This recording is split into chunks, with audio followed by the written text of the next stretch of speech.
It gives great joy to be with you this moment. ఈ సమయంలో మీ మధ్య ఉండుటకు నాకు ఎంతో సంతోషమనిస్తుంది. My name is Srinivasan. నా పేరు Srinivasan. Now I am coming from Delhi. నేను ఢిల్లీ నుంచి వస్తున్నాను. Actually I was born and brought up in a small village called Vaidiswaran Kovil in Tamil Nadu. తమిళనాడులో వైదీశ్వరన్ కోయిలి అనే ఆ చిన్న గ్రామంలో కుగ్రామంలో నేను జన్మించిన. The village is having only the temple and no other thing there. కాబట్టి ఆ గ్రామంలో ఒక గుడి మాత్రమే ఉంది, ఇంకా వేరే పెద్దగా ఏమీ లేవు అక్కడ. This temple is having thousands of acres of land. ఈ గుడికి కొన్ని వేల ఎకరాలు కేటాయించబడ్డాయి. And whatever the remuneration and income from the land, it goes to the temple, and the temple uses that money for the village people. కాబట్టి ఆ భూమి నుంచి లేదా ఆ వేల ఎకరాల భూమి నుంచి వచ్చే సంపద వలన కలిగే దళాన్ని ఆ గుడికి వారు ఉపయోగిస్తారు, అక్కడ ఉన్న ప్రజలు దాన్ని ఉపయోగిస్తారు. So those who born and brought up in that place, this temple provides food for them. కాబట్టి ఆ వచ్చే ఆ ఆదాయం నుంచి ఆ గుడిలో అక్కడ ఉన్న వారందరికీ కూడా భోజనము సదుపాయాలు ఏర్పాటు చేస్తారు.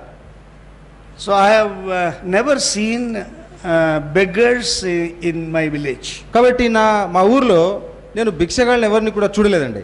Because the temple provides every day food for them. ఎందుకంటే ప్రతి దినం కూడా ఆ గుడిలోనే వాళ్ళందరికీ భోజనం పెడతారు.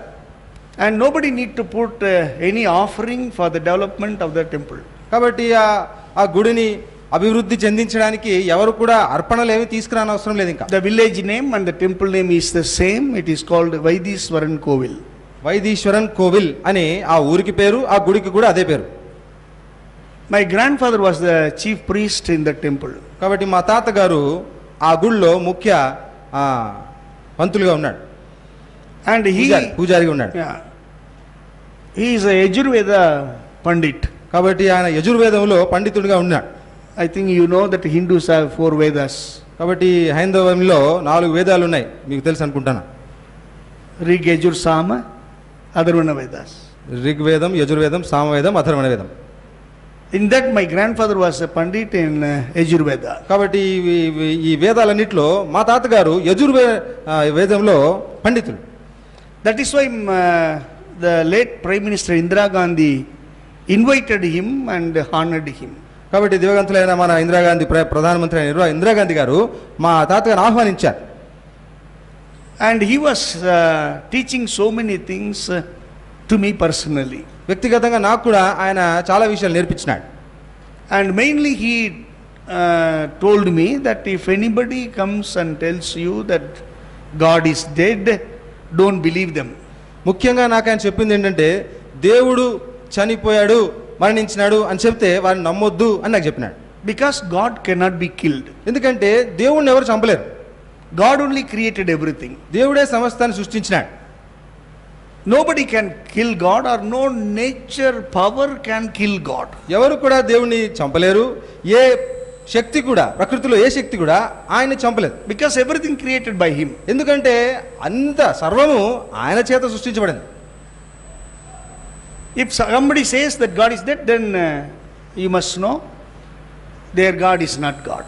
కాబట్టి ఎవరైనా దేవుడిని చంపేశారు అంటే వారి దేవుడు కాదు అని అనుకోవాలని చెప్పాడు. And God lives forever and ever. కాబట్టి దేవుడు యుగములు జీవించే ఉంటాడు. He is omnipotent. ఆయన సర్వాంతర్యామి.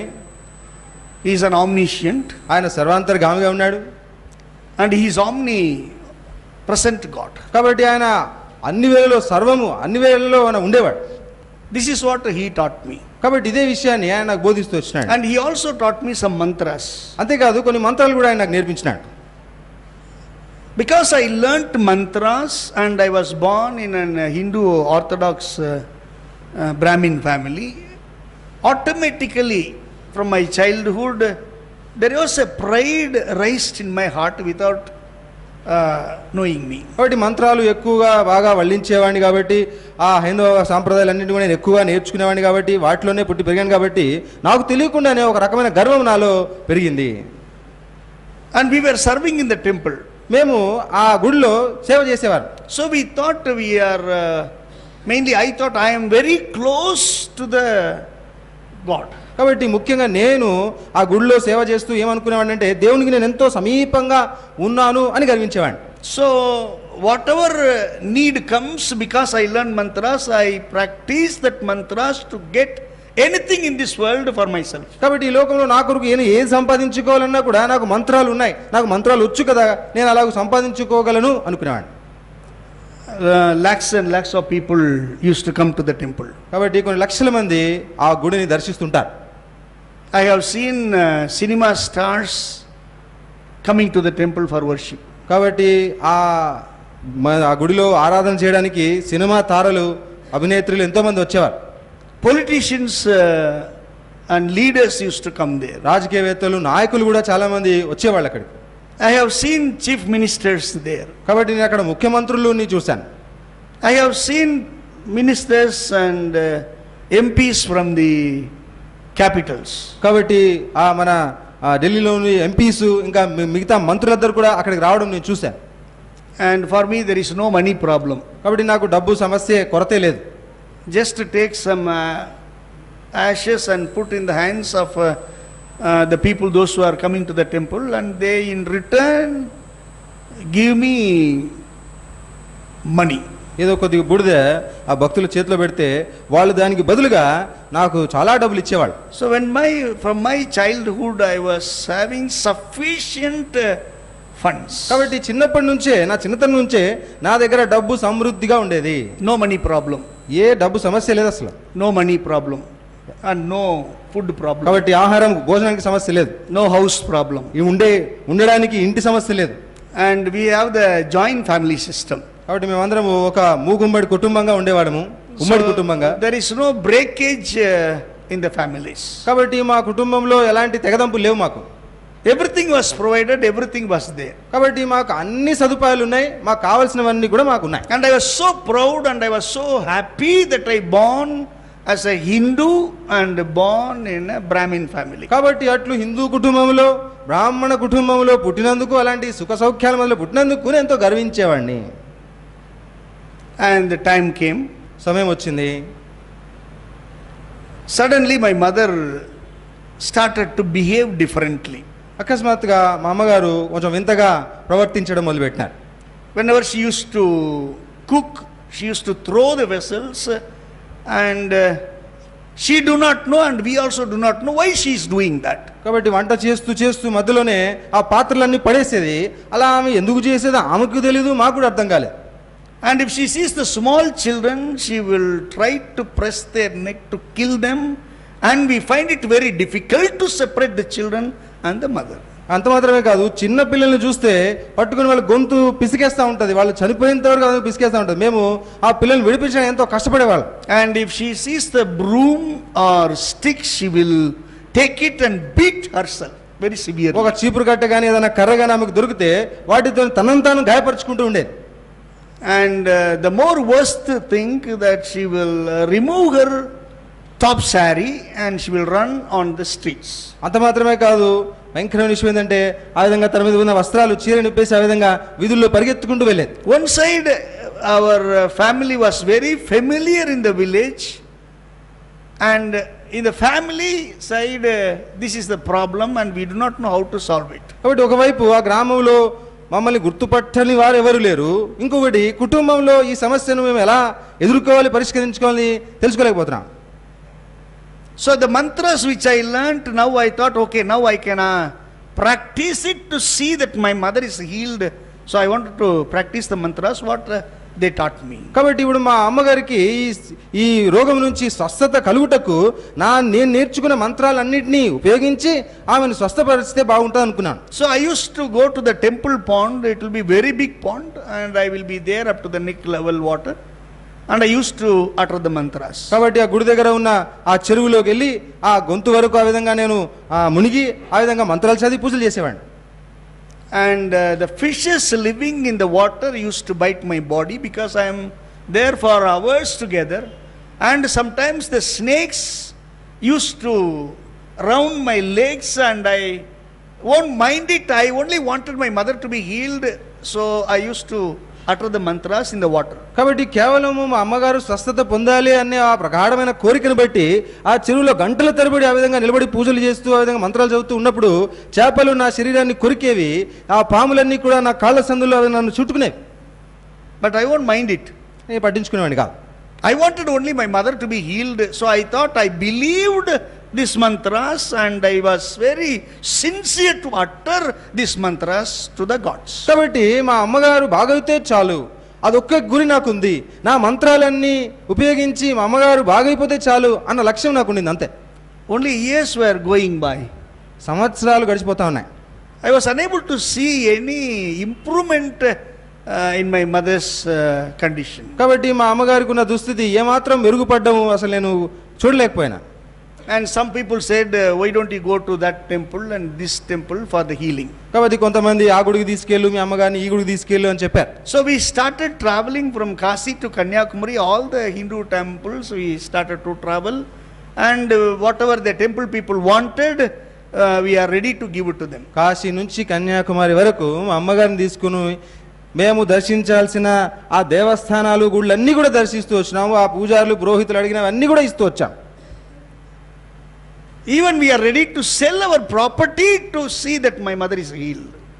మా ఆస్తి అంతా కూడా అమ్మేసి మా అమ్మగారు బాగైతే చాలు అన్న నిర్ణయానికి కూడా వచ్చేసాం. Now the years going, ఇప్పుడు సంవత్సరాలు గడిచిపోతున్నాయండి. and magicians used to come and we spent lot of money to them, and we are not able to see any improvement in the body of my mother. అంత మాత్రమే కాదు, కొద్దిమంది మంత్రగాళ్ళని గారడి విద్య చేసే వాళ్ళని కూడా పిలిచినాము. వారి ద్వారా కూడా ఏదైనా జరుగుతుంది అనుకున్నాం, కానీ మా తల్లిగా స్వభావంలో ఏ మాత్రం మార్పు కలగలేదు. And then some people said, your mother is maybe having some mental problem, that's why she is behaving like this. We know how to treat her. So they used to keep my mother backyard of the house, and in the midnight they cut the lemon and they put the juice on my mother's head, and continuously they pour water, and she used to find very difficult to breathe. కాబట్టి మా అమ్మగారికి ఏదో మతిస్థిమిత సమస్య ఉందని, ఆ మానసిక సమస్యతో బాధపడుతుందని చెప్పేసి ఆమెని ఇంటికల్లా తీసుకెళ్ళి ఆమె తల మీద నిమ్మకాయ రసం పోసి ఆమె తల మీద నీళ్ళన్నీ పోస్తూ ఆ విధంగా బాగవుతుందని అలా చేసేవారు. కానీ ఆమెకు మాత్రం ఎలాంటి విశ్రాంతి కలగలేదు. She suffered under their hands. వారి చేతుల్లో ఆమె ఎంతగానో బాధపడింది, శ్రమ పొందింది. So whenever I see my mother is suffering in their hands, I used to think, I am the eldest in the family, first son for my mother, and I am not seeing good health, and what is the use of me born as a first son to my mother? కాబట్టి మా అమ్మగారి దుస్థితి, మా అమ్మగారి బాధను, ఆ వేదనను చూసి అసలు మా అమ్మగారికి నేను మొట్టమొదట పుట్టిన జ్యేష్ఠ కుమారుని ఎందుకు పుట్టాను, నేను అసలు ఈ కుటుంబంలో అది పెద్ద కొడుకుగా ఎందుకు పుట్టినాను, ఎంతో మదన పడిపోయాను. I was so depressed. ఎంతో కృంగిపోయాను. Because when I saw my mother's condition, she is started lying down on the floor, and all the flesh gone, only bone and skeleton. కాబట్టి ఇంకా మా అమ్మగారు ఎలా అయిపోయారంటే చర్మం అంతా ఓన్లీ ఎముకలు మాత్రమే ఉన్నాయన్నమాట, కింద పడుకునేది. Skin and bone. ఓన్లీ చర్మం, కొద్ది చర్మము, ఎముకలు మాత్రమే కనిపిస్తున్నాయి. All the flesh gone. కాబట్టి మాంసం అంతా పోయింది. And I always see my father used to keep my mother inside the room, lock it, and then he will go to office. So all the time I see my mother locked inside the room. కాబట్టి మా నాన్న ఎప్పుడు కూడా మా అమ్మని ఆ రూమ్లో వేసి తాళం వేసేసి వెళ్ళిపోయేవాడు. నేను ఎప్పుడు గమనించేవాడిని, ఆ విధంగా తాళం వేసే వెళ్ళిపోయాడు. నాకు ఎంతో బాధ వేసేది. Everything is served only inside the locked room for my mother. కాబట్టి ప్రతిదీ కూడా మా అమ్మగారికి ఏదైనా అందించాలంటే కూడా ఆ గది లోపలికి వెళ్ళే అందించేవారు. I want to see my mother freely living. మా అమ్మగారు స్వేచ్ఛగా సంతోషంగా జీవించడము నేను చూడాలని అనుకున్నాను. But it was going more worse day by day. కానీ దినము గడిచే కొద్దీ ఆ పరిస్థితి ఇంకా భయంకరమైపోతా ఉంది. The Kali temple priest used to come. Kali temple priest. Kali temple అంటే ఆ కాళీ గుడి యొక్క ఆ పూజారి కూడా వచ్చేవాడు. And he started telling that your mother is possessed with the evil spirit, and he was saying so many things. And he used to torture my mother, putting the iron rod in the fire, and with that they will put marks on my mother's body, telling we are chasing the demon out from your mother's body. కాబట్టి ఆయన వచ్చి మీ అమ్మను దురాత్మలు పీడిస్తున్నాయా, కాబట్టి మీ అమ్మకి ఏదో వైద్యం చేయాలని చెప్పి ఆయన ఇనుప కడ్డీల్ని ఆ విధంగా వేడి చేసి ఆమెకు పెట్టి ఆ విధంగా ఆమెను గాయపరుస్తూ ఆమె నుంచి దయ్యాల్ని పారిపోయేట్టుగా చేస్తున్నాము, తరిమేస్తున్నాము దయ్యాలని చెప్పేసి ఆమెను ఇంకా బాధ పెడుతూ వచ్చారు. So my mother used to scream and shout because of the severe pain when they put the iron rod with fire on the body. కాబట్టి ఆ విధంగా వాతలు పెట్టినప్పుడు మా అమ్మ ఆవేదన తట్టుకోలేక పెద్దగా గొప్ప కేకలు వేసేది. So whenever I hear my mother's screaming cry, painful sound, my heart used to tremble. మా అమ్మ ఆ విధంగా బాధతో ఆవేదనతో అంత గట్టిగా అరుస్తున్నప్పుడు ఆ అరుపులు విని నా హృదయం ఎంతో బాధ అనిపించేది నాకు. And finally we took her to the doctors.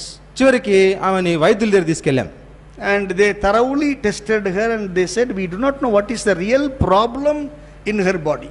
వాళ్ళు క్షుణ్ణంగా పరీక్ష చేసి ఈమె శరీరంలో అసలు సమస్య ఏంటన్నది మాకు తెలియడం లేదని చెప్పారు. We are unable to diagnose what is the problem, then only we can treat her. అసలు ఆమె ఆరోగ్య సమస్య ఏంటో అసలు మేము పరిశోధించి తెలుసుకోలేకపోతున్నాం, మాకు అర్థం కావడం లేదు అన్నారు. But in before our eyes she is deteriorating every day. కానీ మా కళ్ళ ముందు ఆమె ప్రతి దినం కూడా ఆ విధంగా కృంగిపోతానే ఉంది, ఇంకా దిగజారిపోతానే ఉంది. If this condition continues, she may live maybe 1 or 2 months or 3 months, then she will die. ఈ పరిస్థితిలోనే ఆమె ఇంకా కొనసాగితే ఒక 2-3 నెలల్లో ఇంకా చనిపోతుంది అనిపించింది. So when the doctor said that my mother is going to die, I was so depressed and I decided who is going to love me like my mother.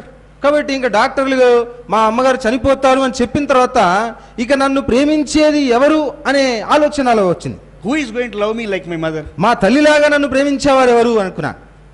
So I decided if my mother dies according to the doctor's word, the same day I decided to commit suicide and die.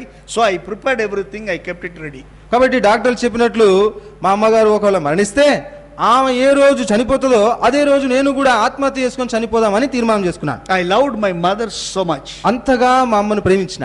Another side, and these people are teaching so many gods, and what these gods are doing, why God is not listening to the prayers, and is it real or not? All these kind of thoughts were heavily coming in my mind and upsetting me. ఇంకో వైపున ఈ దేవతలందరూ కూడా ఏమైపోయినారు, వీళ్ళు మా ప్రార్థనలు వినటం లేదా, మా పూజలు వీళ్ళేం చూడటం లేదా, అసలు ఏం జరగడం లేదా అన్న ఆలోచన కూడా నన్ను కదిలింపజేస్తా ఉంది.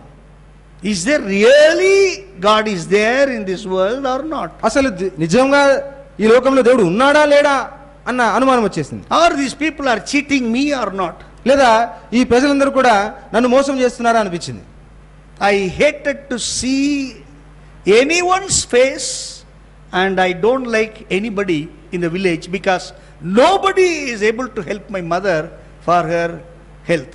కాబట్టి మా అమ్మగారి ఆరోగ్యం విషయంలో ఆ ఊర్లో ఎవరు కూడా సహాయపడనందుకు నాకు ఆ గ్రామంలో ఏది నచ్చట్లేదు, ఎవరిని చూడాలన్నా కావడం లేదు నాకు. I hated to live in this world. అసలు ఈ లోకంలో జీవించడమే నాకు ఒక ద్వేషంగా అయిపోయింది. I was waiting for my mother's death day. కాబట్టి మా అమ్మగారు ఎప్పుడు చనిపోతారో ఆ రోజు కోసం నేను ఎదురు చూస్తూ ఉండినాను. And now the time came. సమయం వచ్చింది. In the Brahmin families, if anybody dies, they won't allow to die that person inside the house. They used to, before they die, they keep the person outside the house. కాబట్టి బ్రాహ్మణ కుటుంబంలో సాంప్రదాయం ఏంటంటే ఇంకెవరైనా చనిపోబోతున్నారంటే వాళ్ళని ఇంట్లో పెట్టుకోరు అనమాట, ఇంటి బయటికి వాళ్ళని తీసుకెళ్ళిపోతారు. So my mother was kept outside the house, and I know her death is nearing, very close to her. కాబట్టి మా అమ్మను కూడా ఆ విధంగా మా ఇంటి బయటికి తీసుకెళ్లారు, ఇంకా మరణం ఆసన్నమైంది అన్న పరిస్థితి నాకు అర్థమైపోయింది. That time one boy came to me and he started telling about Jesus. ఆ సమయంలో ఒక పిల్లవాడు నా దగ్గరికి వచ్చి యేసు గురించి చెప్పడం మొదలుపెట్టినాడు. And he said he died for you and for the entire world for the remission of sins. నీ కొరకు, లోకము కొరకు, అందరి పాప పరిహారార్థం కొరకు యేసు ప్రభు మరణించినాడు అని ఆ పిల్లవాడు నాకు చెప్పినాడు. And said he is God. ఆయనే దేవుడు అని చెప్పినాడు. And he died for you. నీ కొరకు మరణించినాడు అని చెప్పినాడు. Then I was recollecting what my grandfather was telling. అప్పుడు మా తాత నాకు చెప్పిన మాటలు గుర్తొస్తా ఉన్నాయి. God cannot be killed. దేవుణ్ణి ఎవరు చంపలేరు కదా. But here he comes and says God is dead. ఇక్కడ ఈ పిల్లాడు వచ్చి దేవుడు మరి చనిపోయాడు, మరణించినాడు అని చెప్తున్నాడు ఏంటి? How come God can die in this manner on the cross? ఈ విధానంలో ఆ శిలువ మీద దేవుడు ఎలా మరణిస్తాడు? If Jesus Christ is God, how come the Roman soldiers can kill him on the cross in this manner? యేసుక్రీస్తు దేవుడైతే రోమా సైనికులందరూ ఆ దేవుణ్ణి ఆ శిలువ మీద ఎలా చంపగలుగుతారు? ఆయన ఎలా మరణించగలుగుతాడు? So when I see this Jesus Christ hanging on the cross, both the hands were nailed and it is bleeding. కాబట్టి యేసుక్రీస్తు ప్రభు ఆ శిలువకు వేలాడుతూ ఆ చేతుల్లో నుంచి కాళ్ళ నుంచి రక్తము కారడం ఆ దృశ్యం నేను చూసినప్పుడు, both the legs were put together and it is nailed and it is bleeding. ఆ కాళ్ళు కూడా రెండు విధంగా పెట్టేసి వాటి మీద మేకును కొట్టి అక్కడ ఆ కాళ్ళ నుంచి రక్తం కారుతా ఉంది. When I look at his head, it is full of thorns, pierced, and blood is bleeding. ఆయన తలను చూసినప్పుడు ఆ ముళ్ళ కిరీటం నుంచి ఆ రక్తం అంతా కారుతా ఉంది. And side is pierced and water and blood goes out. ఆయన పక్కలో బల్లెం పొడిచినారు, నీళ్లు రక్తము కలిసి సవిస్తా ఉంది. And when I see him, how come these Christians say that the Jesus Christ is God? కాబట్టి ఈ దృశ్యాన్ని నేను చూసినప్పుడు క్రైస్తవులు ఎలా చెప్తారు యేసుక్రీస్తు ప్రభు దేవుడు ఈయన ఈ విధంగా మరణించినాడు అని? I told that boy, you come and see my gods. నేను ఆ పిల్లకి చెప్పాను, వచ్చి మా దేవుళ్ళని చూడండి. నేను How beautiful it is.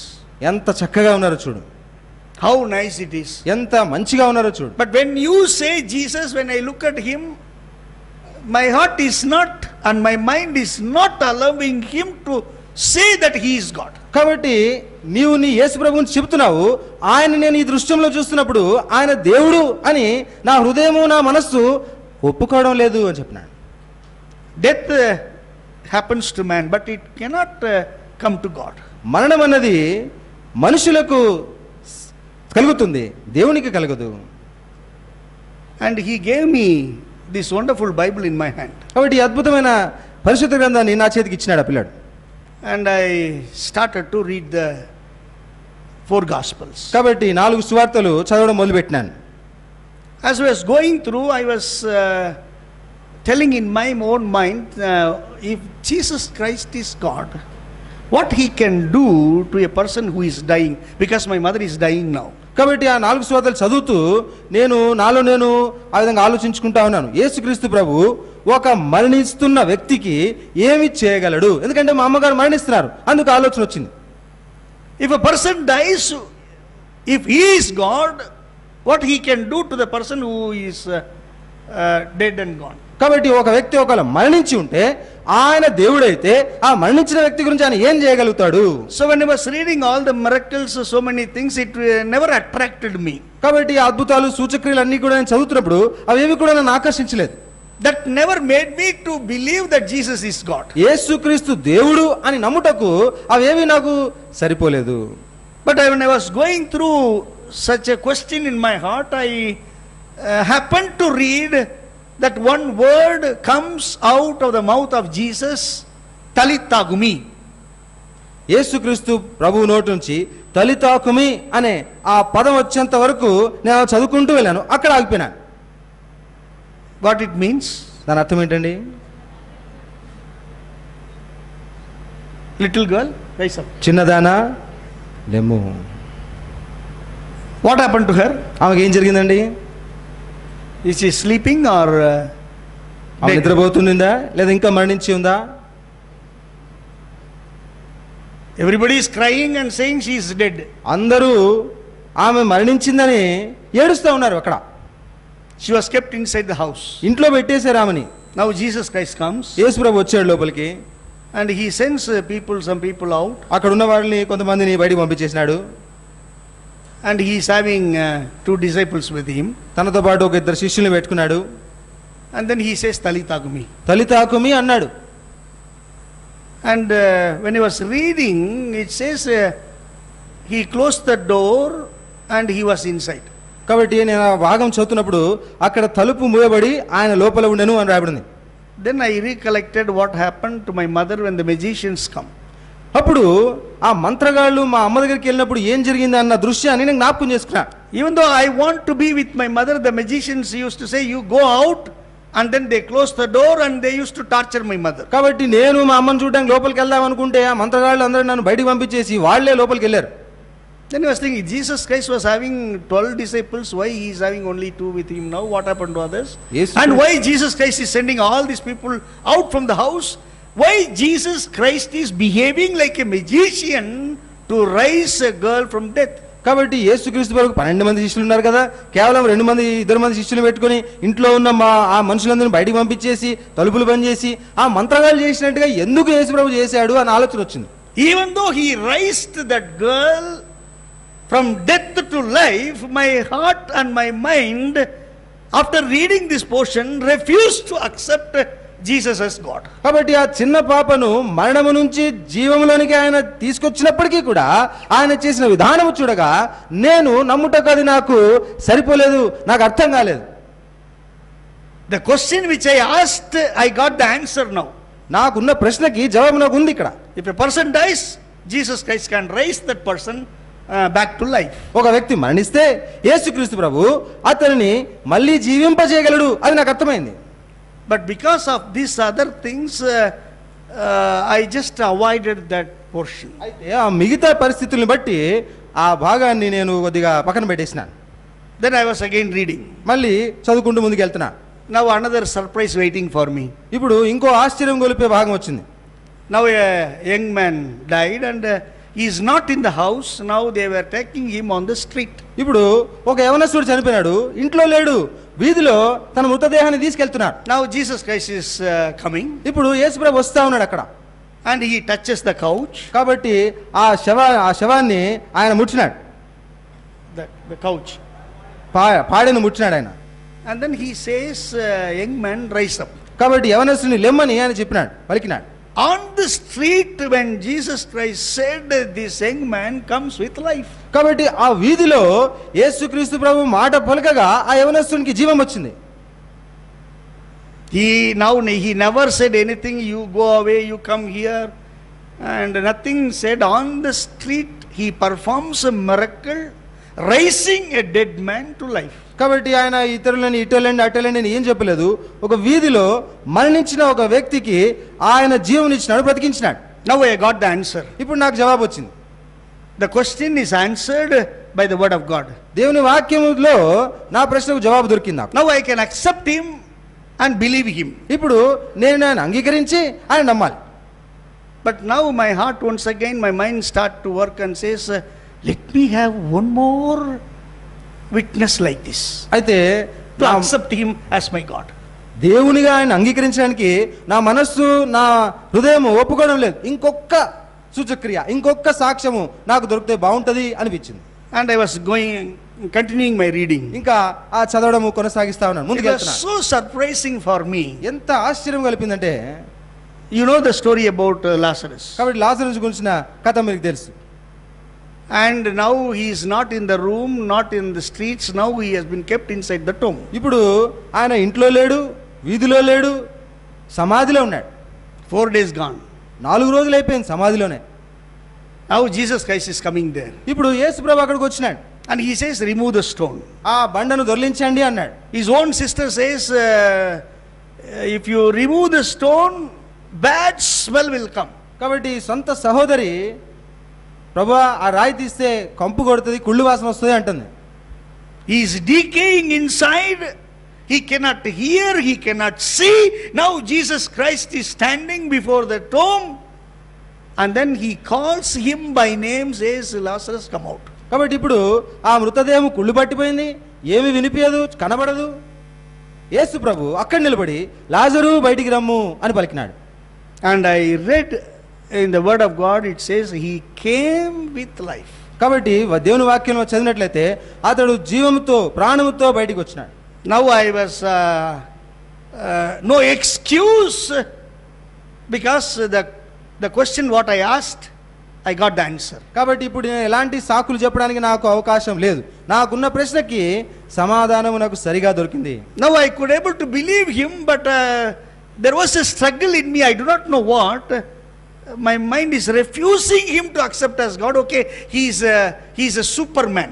కాబట్టి ఇప్పటికీ కూడా కొద్దిగా నమ్మడానికి శక్యంగానే ఉంది, కానీ ఆయన దేవునిగా అంగీకరించడానికి నాకు ఆ విధంగా ఒప్పుదలలో నేను రాలేకపోయాను. ఆయన ఏదో సూపర్ మ్యాన్ లాగా చూస్తున్నాను. What I cannot do, Jesus Christ did it. నేను చేయలేంది యేసుక్రీస్తు చేశాడు. He is a very, very, very good man. ఆయన చాలా చాలా చాలా మంచివాడు. I cannot accept him as God. దేవునిగా ఆయన నేను అంగీకరించలేను. Because he died on the cross. ఎందుకంటే ఆయన శిలువ మీద మరణించినాడు. How come he can die? ఎలా చనిపోతాడు అసలు? If he is God, he won't die. ఆయన దేవుడైతే అసలు చనిపోడు. From my childhood, I never heard even a single Christian songs. From my childhood in the temple, when he was there in the village, I never knew any Christian songs, and I do not know anything about the resurrection. కాబట్టి చిన్నగా ఉన్నప్పటి నుంచి, చిన్నతనం నుంచి గుళ్ళో ఉన్నాను కాబట్టి ఎప్పుడు కూడా క్రైస్తవ పాటలు నేను వినలేదు, పునరుత్థానం గురించి ముఖ్యం. And to my surprise, when I was going through, I found that he died on the cross. On the third day, he came with life. కాబట్టి ఆశ్చర్యము గలిపే విధంగా ఆ విధంగా ముందుకు చదువుతూ వెళ్తూ ఆయన మరణించి మూడో దినం తిరిగి లేచినాడు అని చదివిన. Then I recollected what my grandfather said. ఇప్పుడు మా తాతగారు చెప్పిన మాటలు మళ్ళీ జ్ఞాపకం వచ్చినాయి. God cannot be killed. దేవుడిని ఎవరు చంపలేరు. But here I see that Jesus died, but he is living even today. ఇప్పుడు ఇక్కడ చదువుతున్నాను, యేసు ప్రభు మరణించినాడు, ఇప్పుడు ఈ రోజు ఆయన తిరిగి లేచినాడు. He is living. ఆయన సజీవుడుగా ఉన్నాడు. And he lives forever and ever. ఆయన యుగాయుగములు సజీవుడుగానే ఉన్నాడు. It is not I loved him. కాబట్టి నేను ఆయన ప్రేమించలేదు. He first loved me. ఆయనే మొదటగా నన్ను ప్రేమించినాడు. I don't have any faith on him. నాకు ఆయన మీద ఎలాంటి విశ్వాసం లేదు. The Bible says the faith is a gift from God. కాబట్టి విశ్వాసం అనేది దేవుని నుంచి మనకు ఒక బహుమానము అని బైబిల్ చెప్తాం. He placed his faith into me to know who Christ is. క్రీస్తు ఎవరో నేను గుర్తించుటకు ఆయనే ఆ విశ్వాసాన్ని నాలో పుట్టించినాడు. It is not my belief. నా నమ్మకం కాదు. It is his belief. ఇది ఆయన విశ్వాసం. It is not I operated it. కాబట్టి నేను దాన్ని కార్యసాధకం చేయలేదు. He operated it. ఆయనే దాన్ని కార్యసాధకం చేసినాడు. He made me to realize what all I spoke against him and against Christians, all wrong, and it is sin. ఆయనకు విరుద్ధంగా, క్రైస్తవులకు విరుద్ధంగా, క్రైస్తవానికి విరుద్ధంగా ఏమేమి మాటలు మాట్లాడినానో నేను గుర్తించేటట్టుగా ఆయనే చేసినాడు. I asked forgiveness. నేను క్షమాపణ అడిగినాను. And he has forgiven all my sins. నా పాపాలన్నీ ఆయన క్షమించినాడు. He gave me unexplainable a peace and joy ruled my heart. కాబట్టి చెప్పని అశక్యమైన ప్రేమను, సమాధానాన్ని నా హృదయములో ఏలనిచ్చినాడు. This I wanted to share to my mother. కాబట్టి ఈ విషయాన్ని మా అమ్మతో పంచుకోవాలని కోరాను. Because she is dying now. ఎందుకంటే ఆమె ఇప్పుడు మరణిస్తా ఉంది. My family members are all talking about karma theory, maya theory, and they are ready to after death what all to be done, all these things they are talking. కాబట్టి మా కుటుంబస్తులు, మా బంధువులందరూ కూడా కర్మ, మాయా, ఇంకా అవన్నీ ఆచారాలు ఏం చేయాలో వాటి గురించి మాట్లాడుకుంటా ఉన్నారు. I have 4 sisters and 2 brothers. కాబట్టి నాకు 4 సహోదరులు, 2 సహోదరులు. So with this small children, how come the father will live? So we have to see another girl for my father. So all these things they are after death, my mother's death. కాబట్టి ఇక చిన్న పిల్లలు వీళ్ళందరిని ఎవరు చూసుకుంటారు, ఎవరు చూసుకోలేరు. కాబట్టి మా నాన్నకి ఇంకో అమ్మాయిని చూసి పెళ్లి చేయాలి కదా, ఈ విషయాలని మాట్లాడుకుంటా ఉన్నారు. But I am crying for my mother. నేను మా అమ్మ కొరకు ఏడుస్తా ఉన్నాను. I was unable to see my family members are crying like me. అయితే మా కుటుంబస్తులందరూ కూడా నాలాగా ఏడవడం నేను చూసిన. I went to my mother. నేను మా తల్లి దగ్గరికి వెళ్ళాను. I told her all about these things. వీటన్నిటి గురించి ఆమెతో చెప్పాను. And she told me, I was born as a Hindu, allow me to die as a Hindu. Allow me to die as a Hindu. కాబట్టి ఆమె ఏమందంటే, నేను హిందువుగానే పుట్టినాను కాబట్టి హిందువుగానే నన్ను చావనివ్వండి అంటా ఉంది. Don't tell me all these stories. కాబట్టి ఈ కథలని నాకు చెప్పొద్దండి అని చెప్తా ఉంది. And I cried for her. There is some people, Christians, I heard about them. They are going to pray for you. Please come with me. They will pray. You will be healed. కాబట్టి కొంతమంది క్రైస్తవులు వచ్చారు, ఇవన్నీ విషయాలు చెప్పారు, నీ కొరకు ప్రార్థిస్తారు, నీకు స్వస్థత కలుగుతుంది అని చెప్పాను ఆమెకి. But she said, no, I won't come. లేదు, నేను రాను అని ఆమెనింది. I cried very bitterly. కాబట్టి ఎంతో దుఃఖించి ఏడ్చిన.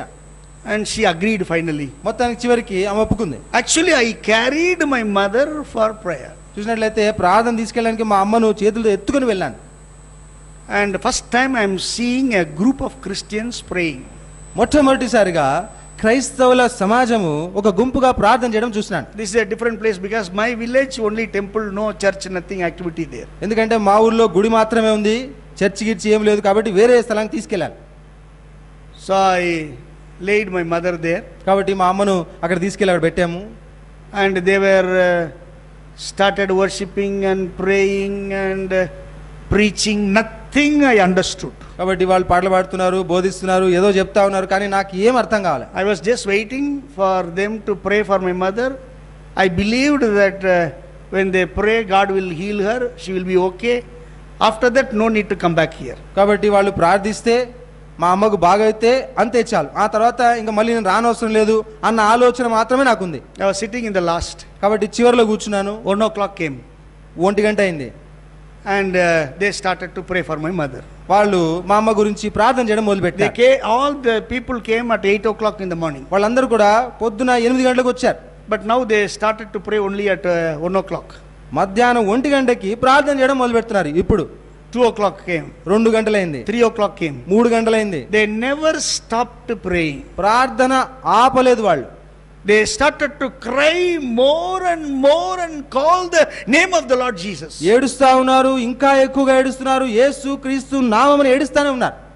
They never took water, they never took food. They only wanted that my mother should be healed and she should stand as a witness for the village. కాబట్టి ఆ ప్రార్థించారు, నీళ్లు తాగలేదు, మధ్యలో భోజనానికి లేవలేదు, వాళ్ళకి లేవకుండా కేవలం మా అమ్మకు స్వస్థత కలగాలి, ఆ ఊర్లో అద్భుతం జరగాలని వారు ప్రార్థన చేస్తానే ఉన్నారు. When I see my family members, they are not crying.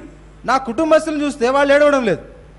I have not seen my father crying, my grandfather crying, grandmother, nobody is crying. But here, these people, first time they are seeing, and I was surprised to see how come these people can cry for my mother like me crying. కాబట్టి మా నాన్నగారిని ఏడవడం చూడలేదు, మా తాతగారు ఏడవడం చూడలేదు, ఇంకా మా కుటుంబస్తులు ఏడవడం చూడలేదు.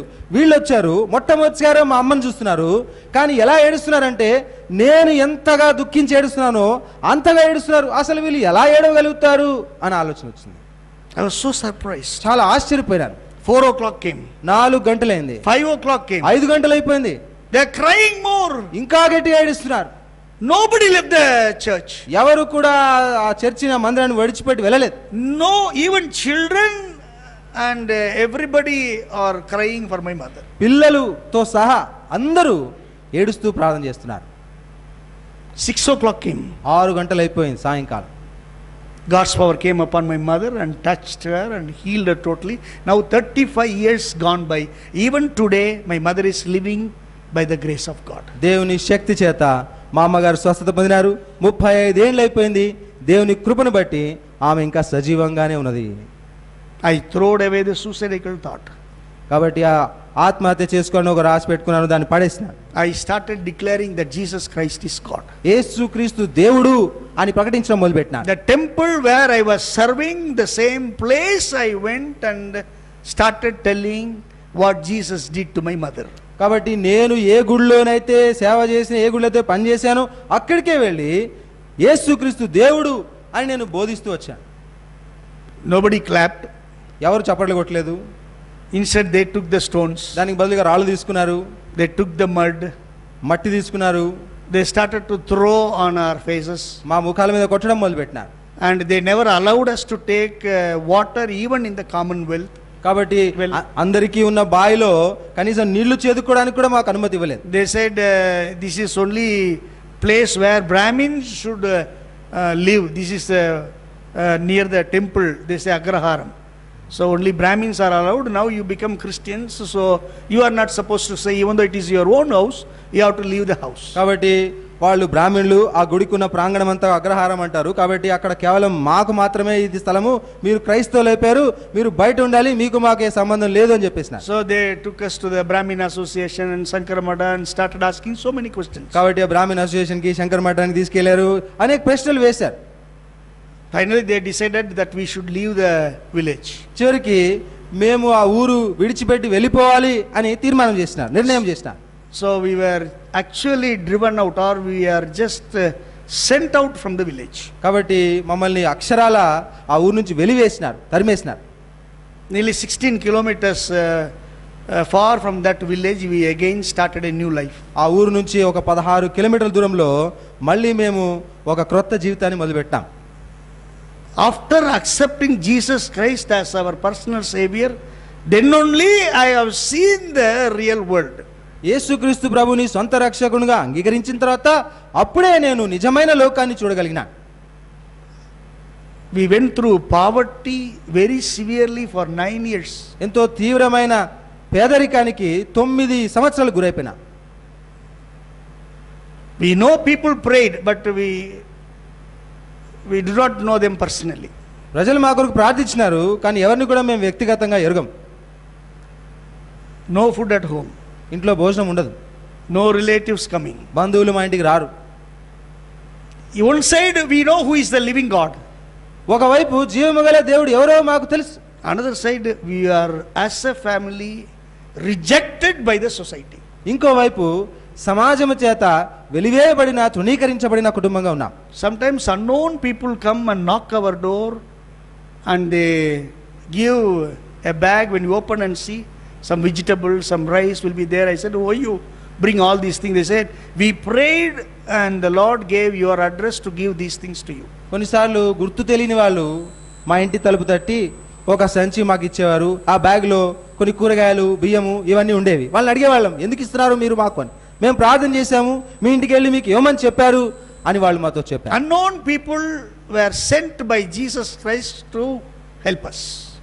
మాకు సహాయం చేయటకు మేము గుర్తించని వారిని, మాకు తెలియని వారిని యేసుక్రీస్తు ప్రభువే పంపించినాడు. He sent his angels to help our family. అంత మాత్రమే కాదు, మా కుటుంబానికి సహాయంగా దూతల్ని కూడా పంపినాడు. So many problems we faced. అనేక సమస్యలు ఎదుర్కొన్నాం. In every problem Jesus stood with us and helped us. ప్రతి సమస్యలో కూడా యేసు ప్రభు మాతో ఉన్నాడు, మాకు సహాయం చేసినాడు. And if I am going to tell those things, it will take a long time to tell everything. ఆ విషయాలన్నీ మీకు చెప్పాలంటే చాలా సమయం పడుతుంది. I know now Jesus Christ is the only living God. ఇప్పుడు యేసుక్రీస్తు ఒక్కడే జీవమగల దేవుడు ఈ రోజు నేను గుర్తించిన. Now I am giving this gospel to the people, to this world. ఇప్పుడు ఈ సువార్తను నేను ప్రజలకు ఈ లోకానికి అందిస్తా ఉన్నాను. The Lord is taking me all over the world. కాబట్టి ప్రభు నన్ను ప్రపంచం అంతా తీసుకెళ్తున్నాడు. And now the Lord has given me a house of fellowship in Delhi, and I am placed there, and a lot of Hindus started coming to the fellowship. కాబట్టి ఢిల్లీలో ప్రభువు నాకు ఒక మంచి సహవాసం ఇచ్చాడు. ఆ సహవాసములకి చాలా మంది హైందవులు వస్తూ ఉన్నారు. And I am conducting a truth seminar comparing all the Hindu religion and Christianity. కాబట్టి హిందూ మతానికి క్రైస్తవ్యానికి మధ్యలో ఉన్న ఈ విషయాల పట్ల సెమినార్స్, కూడికలు మేము అక్కడ కలిగి ఉంటున్నాం. Through the radio I am giving comparing the mantras with the word of God to the Hindu temple priests. కాబట్టి హిందూ దేవాలయాల్లో ఉండే పురోహితులు, పూజారులకు ఈ మంత్రాలకు ఈ విధంగా వాక్యం ఏ విధంగా, సత్యం ఏ విధంగా ఉంటుందో వీటి విషయాల పట్ల ఆ విధంగా కూడికలు కలిగి ఉంటున్నాం. God is doing wonderful things. కాబట్టి దేవుడు అద్భుతమైన విషయాలు చేస్తున్నాడు మా పట్ల. Let the name of the Lord only be glorified. కాబట్టి కేవలము ప్రభునామం మాత్రమే మహిమపరచబడును గాక. I thank you for the opportunity given. కాబట్టి అవకాశం నాకు ఇచ్చినందుకే మీకు వందనాలు చెల్లిస్తున్నాను. God bless you.